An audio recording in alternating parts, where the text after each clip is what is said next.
The spanning tree avoids network loops by placing certain ports in a state blocking, so that there is only one path from one point to another. This makes it possible to set up redundancy, because if a problem occurs on one of the segments of the network, then the STP protocol will reactivate the blocked port, so that the packets can pass by a new path. Spanning tree uses BPDU for communication between switches.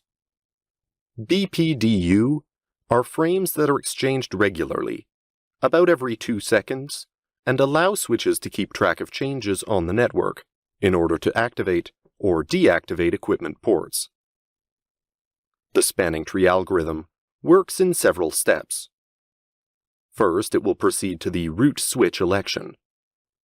A topology without a loop looks like a tree, and at the base of each tree we find its roots. Well, in a switched network, the root bridge, which means root switch, is the chosen one. Each switch has an MAC address and a priority number that can be configured. These two numbers form the bridge identifier, better known as BID. The switch with the lowest priority becomes the root bridge, and if there is a tie, the lower MAC address wins. As a general rule, the network administrator ensures that the root switch is as close as possible to the network core by modifying the value of the bridge ID. After having elected the root switch, the spanning tree will determine the root ports. This election is about the shortest distance to the root switch. For that, it is based on the cost of each link crossed, and the cost value depends on the link bandwidth, as shown in the table.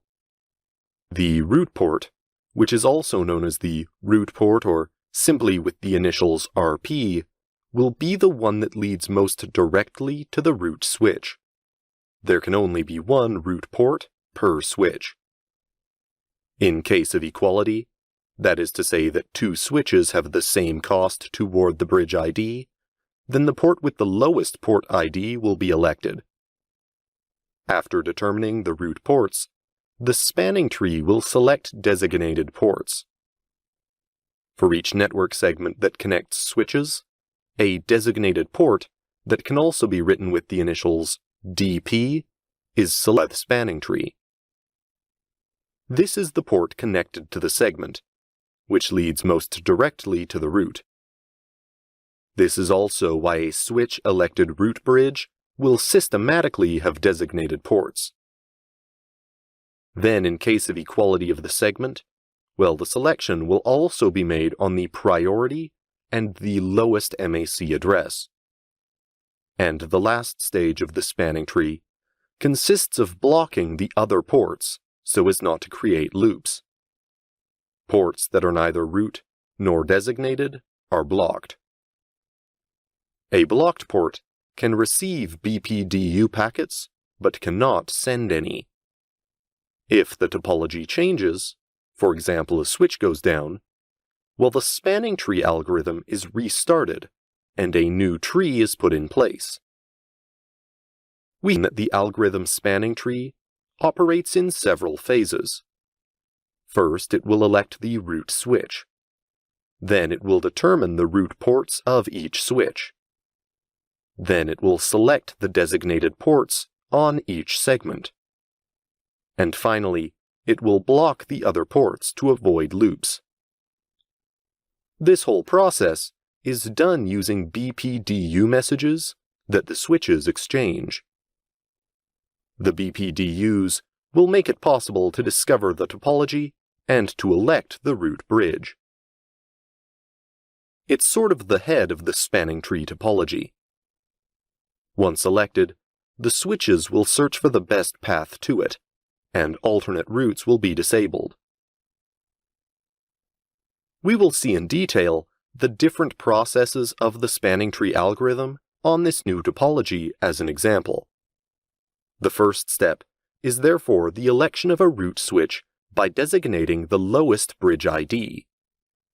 The bridge ID is the composition of the switch priority and its MAC address. So initially, all switches think that they are the root bridge. They all claim to be the root of the tree. It is thanks to the BPDU exchanges that they manage to elect the root bridge. This election is made by the lowest priority, and in the event of a tie, the one with the lowest MAC address wins.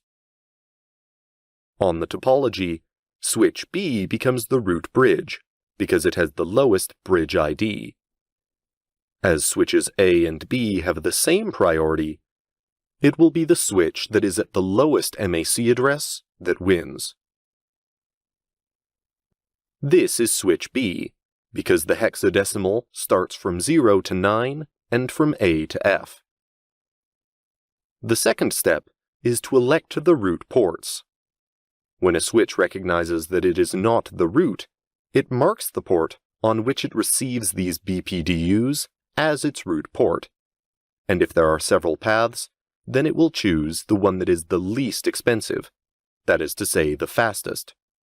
By default, the cost associated with each port is linked to its speed. The higher the bandwidth of the interface, the lower the cost. For example, a link of 1 gigabit is equal to a cost of 4. And if despite everything, several paths have the same cost, then the switch will choose the lowest bridge ID for the election of the root switch. In general, that are connected directly to the root bridge will be designer root port. The third step is to elect a designated port for each segment. After choosing the root bridge and the root port, the switches determine which port will be designated for each Ethernet link. The process is similar to the election of the root bridge and the root port. That is to say that each switch sends BPDUs to designate a port on each link between the switches. In the example, all the ports of switch B are designated, because it is the root. For the link between switch A and D, like switch A, at the lowest priority, the designated port will be on its side, and it's the same between switch A and C. There can only be one designated port on a single link. If the priority had been the same, then the comparison would have taken place on the lowest MAC address, as for the election of the root bridge. And finally, the last step is to put the remaining ports in a blocked state. To avoid network loops, the spanning tree protocol will block ports which are neither root port or designated ports. Spanning tree is a network protocol that provides a loop-free topology. There are several varieties. The most basic form of spanning tree is STP, which simply allows for loop-free redundancy. We have RSTP, which is the evolution of STP because it offers faster convergence. The PVST and the PVST+ make it possible to set up a different spanning tree per VLAN. That is, there is a root bridge per VLAN. The advantage here is that the load is more evenly distributed, because all links will be used, but not by the same VLANs. There is rapid PVST+, which is simply a spanning tree enhancement by VLAN, and the multiple STP is an extension of the rapid spanning tree. By default, on Cisco switches, it is PVST+, which is activated on all ports. So even if it has a much slower convergence than the rapid PVST+, it requires less CPU and memory resources to calculate the shortest path. It allows one instance of spanning tree per VLAN. This allows for more optimal load sharing. A root bridge will then be elected for each VLAN, and different ports by VLAN will be blocked. In this way, the network is even more redundant than in a traditional spanning tree.